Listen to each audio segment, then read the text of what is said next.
आप लोगों को शायद मैंने कल या परसों बताया था कि ब्राह्मण को श्रेष्ठ क्यों कहा गया है। ब्राह्मण जैसा भी हो, क्यों ना ब्राह्मण लड़ता झगड़ता हो, क्यों ना ब्राह्मण शराब पीता हो, कुछ भी ब्राह्मण क्रूर कर्म भी यदि ब्राह्मण करता है, परंतु आपके मन में ब्राह्मण के प्रति द्वेष नहीं होना चाहिए। ब्राह्मण के प्रति ईर्ष्या नहीं होनी चाहिए। जिसके मन में ब्राह्मण के प्रति द्वेष और ईर्ष्या जागृत हो जाती है, समझो उसका अंत समय आ गया, उसका बर्बादी का समय आ गया। क्षण मात्र भी विलंब नहीं होता है। और दूसरी बात, जो ब्राह्मण का धन खाता है उसका समूल विनाश होता है। श्रीमद् भागवत कहती है ये बात, हम नहीं कहते हैं। जो ब्राह्मण का धन खाता है उसका समूल विनाश होता है, क्योंकि इस मृत्यु लोक में मात्र ब्राह्मण को देवता कहा गया है। क्या कहा गया है? देवता। देवाधीनम जगत सर्वम ते मंत्राधीनम देवता ते मंत्रा ब्रह्मणाधीनम तु तस्मात् ब्राह्मण देवता।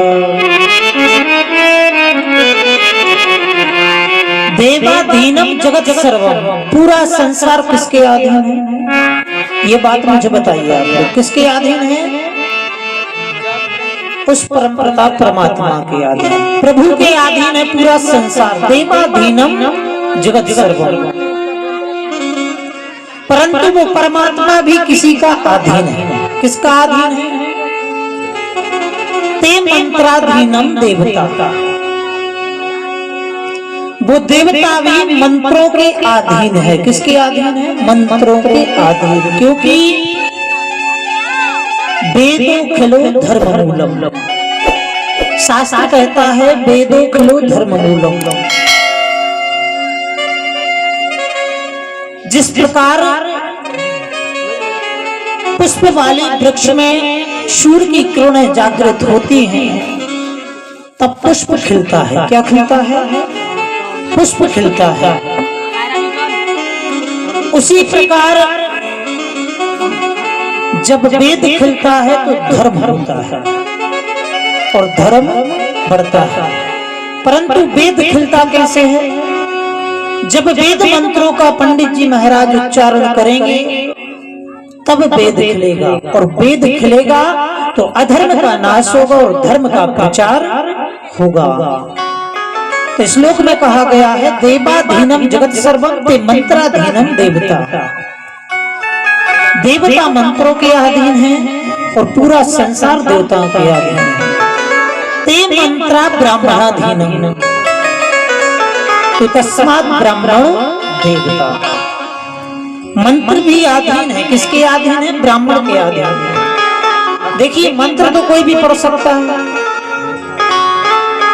यादव जी भी मंत्र पढ़ सकते हैं, ठाकुर साहब भी मंत्र पढ़ सकते हैं, साहू जी भी मंत्र पढ़ सकते हैं, सब मंत्र पढ़ सकते हैं, क्योंकि मंत्र पुस्तक में लिखा है। और जो बाजार में बिकती है पुस्तक, वो जाति और धर्म पूछकर पुस्तक नहीं बिकती। आप जाओगे, पैसे दोगे, आपको पुस्तक मिल जाएगी और मंत्र आप पढ़ सकते हैं। परंतु मंत्र आप पढ़ सकते हैं, बाकी पांडित कर्म आप बिल्कुल नहीं कर सकते, क्योंकि मैंने आप लोगों को बताया था कर्म से ही धर्म की उत्पत्ति होती है। किससे? कर्म से ही धर्म की उत्पत्ति होती है। प्रभु ने आपका कर्म निर्धारित किया है और यदि आप अपने कर्म से निरंतर निर्धारित चलते रहेंगे तो आपसे पाप नहीं हो सकता। जितना होगा धर्म ही होगा, क्योंकि कुंवार का काम है बर्तन बनाना। यदि वो बर्तन बनाता रहेगा और बर्तन वितरित करता रहेगा तो उससे कभी अधर्म नहीं हो सकता। और यदि कुंवार ने पंडित जी का कर्म पकड़ लिया, पंडित जी का कर्म क्या है, ब्राह्मण का कर्म क्या है, पंडित कर्म करना, पूजन पाठ कराना, वेद मंत्रों का उच्चारण करना, निर्धारित ऊपर प्रभु ने निर्धारित किया सभी का कर्म।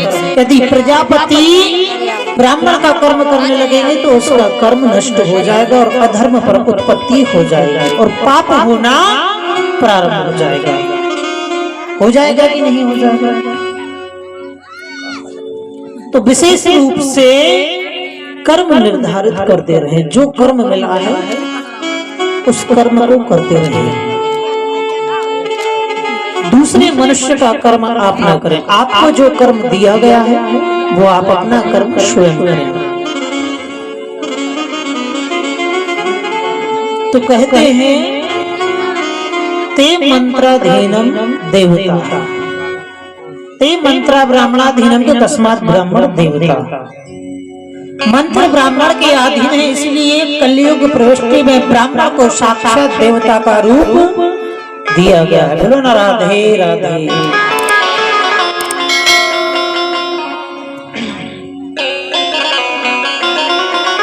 परंतु एक और